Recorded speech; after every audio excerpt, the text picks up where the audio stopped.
बिस्मिल्लाहिर्रहमानिर्रहीम। आज की सबसे बड़ी खबर ये है कि एक मुल्क के वज़ीर आज़म ने जो अपना ओहदा है उसने बड़ी तनकीद की है, उसके ऊपर कहा है कि ये पागल कर देने वाली जॉब है। जी, मैं बात कर रहा हूँ कनाडा के वज़ीर आज़म जस्टिन ट्रूडो की, कि जिसका कहना है कि ये जो मनसब है वज़ीर आज़म का, ये पागल कर देने वाला मनसब है, इससे इंसान पागल हो जाता है। अब ये बात जो उनसे पूरी दुनिया के अंदर गर्दिश कर रही है, और लोग जो उनसे हैं इसके ऊपर कुछ तनकीद कर रहे हैं, कुछ जो उनसे मुख्तलिफ किस्म की अपनी ओपिनियन दे रहे हैं। आप भी अपनी ओपिनियन दे सकते हैं कि इसके बारे में क्या आप कहते हैं।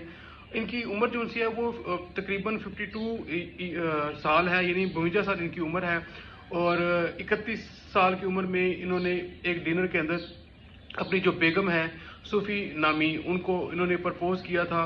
और जब इनको शादी की का जो सा वो कहते हैं पैगाम भेजा और पैगाम दिया, तो उन्होंने कबूल किया। और 31 साल की उम्र में इन दोनों की शादी हुई। दोनों की उम्र भी 31 साल थी। अब पिछले साल उन दोनों की अलहदगी हो गई।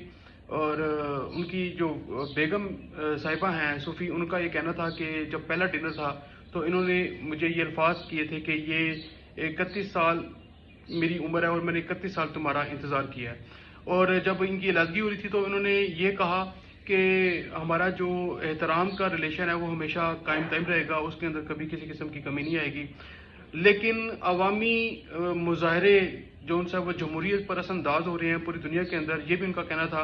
और अवामी ताकत जो उनसी है वो जमहूरियत को ख़त्म कर रही है। और कहते हैं लेकिन मैं मुकाबला करूंगा, क्योंकि अगले साल 2025 के अंदर कनाडा के अंदर इलेक्शन है। और जो उनके मुकाबले में जो अपोजिशन लीडर है उसके बारे में ये खबरें चल रही हैं कि वो बहुत मजबूत इस टाइम जो है वज़ीर आज़म की सीट के लिए जो उनसे वो उम्मीदवार है। तो ये आज की सबसे बड़ी खबर थी। Thank you so much. Pakistan जिंदाबाद, पाकिस्तान जिंदाबाद।